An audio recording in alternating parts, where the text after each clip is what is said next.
Iran यानी एक ऐसा देश जिसकी ताकत और सत्ता के आगे अमेरिका भी सोचने पे मजबूर हो जाता है, जिसके रौब और दबदबे के आगे इजराइल भी नतमस्तक दिखाई पड़ता है। ईरान अगर चाह ले तो वो आधी दुनिया की इकोनॉमी को चंद घंटों में ही मिट्टी में मिला सकता है, क्योंकि वो जहाँ पर स्थित है उसी रास्ते से दुनिया का 40% तेल और प्रोडक्ट सप्लाई होते हैं। ईरान दुनिया की 21वीं सबसे बड़ी सैन्य ताकत रखता है और वो आज दुनिया के सुपर पावर को टक्कर दे रहा है, और वो भी तब जब अमेरिका ने ईरान पर तमाम तरह की पाबंदियां लगा रखी हैं। ईरान की मौजूदा सरकार की स्थापना ही इजराइल का विरोध और अमेरिका के वर्चस्व को खत्म करने के लिए की गई थी। 1970 तक ईरान में पहलवी डायनेस्टी का राज था, जिसे अमेरिका और इजराइल का समर्थन हासिल था, और उस दौर में ईरान अमेरिका का सबसे करीबी दोस्त माना जाता था। 1948 में जब इजराइल की स्थापना हुई तो जिस मुस्लिम देश ने सबसे पहले इजराइल को मान्यता दी थी उसका नाम ईरान था। ईरान के विचारों और उसके अमेरिका समर्थक रवैयों को वहाँ की जनता पसंद नहीं करती थी। इसी बात को लेकर वहाँ की जनता और सरकार के बीच में तनाव और टकराव पैदा हुआ, जिसने ईरानी क्रांति को जन्म दिया। 1979 में ईरानी क्रांति के नतीजे में पहलवी राजवंश का अंत हो गया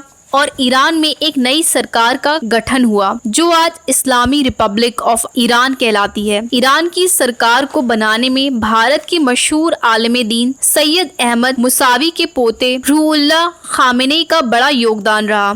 उत्तर प्रदेश के बाराबंकी जिले में जन्मे सैयद अहमद मुसावी के पोते रूहुल्लाह ने ही ईरानी क्रांति का नेतृत्व किया था और वो पहले सुप्रीम लीडर भी बने। रूहुल्लाह खामेनी के सत्ता में आने के बाद ईरान अब कामयाबी की तरफ अग्रसर था, लेकिन ये कामयाबी अमेरिका और उसके विरोधियों को पसंद नहीं आई। अमेरिका कभी नहीं चाहता था कि ईरान एक परमाणु शक्ति बने, इसलिए उसने ईरान पर तमाम तरह की पाबंदियां लगा दी। लेकिन ये पाबंदियां, ये रेस्ट्रिक्शंस ईरान के हौसलों को कम नहीं कर पाई, और आज कुछ मीडिया रिपोर्ट्स बताती हैं कि ईरान दुनिया का दूसरा मुस्लिम देश है जिसके पास परमाणु हथियार मौजूद हैं। ईरान की सबसे बड़ी ताकत उसकी ज्योग्राफी है। वो वहाँ पर मौजूद है जिस इलाके में तेल और खनिज पदार्थों से जमीन भरी हुई है, और यहाँ तक कि दुनिया का 40% तेल इसी रास्ते से होकर यूरोप और दूसरे देशों तक पहुँचता है। ये रास्ता ऐसा रास्ता है जिसपे अमेरिका ने अपने जंगी बेड़े तैनात कर रखे हैं, ताकि कोई देश तेल की सप्लाई लाइन को नुकसान न पहुँचा सके, क्योंकि अगर पश्चिम सहित यूरोपीय देशों को तेल नहीं मिला तो वो एक भी दिन जिंदा नहीं रह पाएंगे। और तेल कितनी बड़ी ताकत है इसका खौफ शाह फैसल अमेरिका को पहले ही दिखा चुके हैं। और आपको बता दें, इतनी पाबंदियों के बावजूद ईरान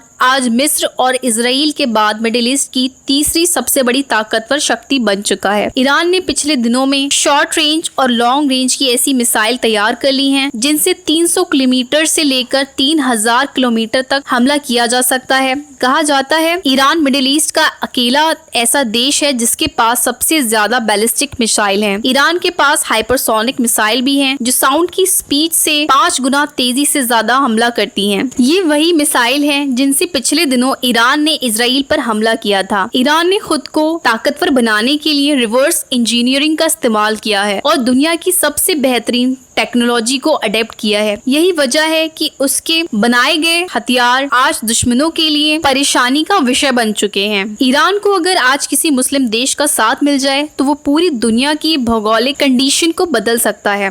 ईरान जिस तरह से निडर होकर फिलिस्तीन की आजादी की लड़ाई लड़ रहा है, इससे सभी को सबक लेना चाहिए। अमेरिका और इजराइल ईरान को इसलिए भी खतरे के रूप में देखते हैं क्योंकि इसका असर इराक, शाम, लेबनान, गाजा और यमन के बड़े इलाकों तक फैला हुआ है। टर्की और कतर जैसे देश भी ईरान के करीबी दोस्तों में से हैं। वहीं दूसरी ओर भारत और चाइना भी ईरान की मदद करने को तैयार रहते हैं। भारत तेल और गैस के बड़े पैमाने पर ईरान से ही खरीदता है। ईरान ही वो देश है जिसमें इतनी ताकत है कि वो खुलेआम इजराइल पर हमला कर सकता है। जो हिम्मत ईरान दिखा रहा है वो काबिल तारीख है और तारीख के पन्नों में लिखने के काबिल भी है। बाकी आप लोगों की इस बारे में क्या राय है, अपनी राय का इज़हार कमेंट बॉक्स में जरूर करें। मिलते हैं नेक्स्ट वीडियो में, तब तक के लिए अल्लाह हाफिज।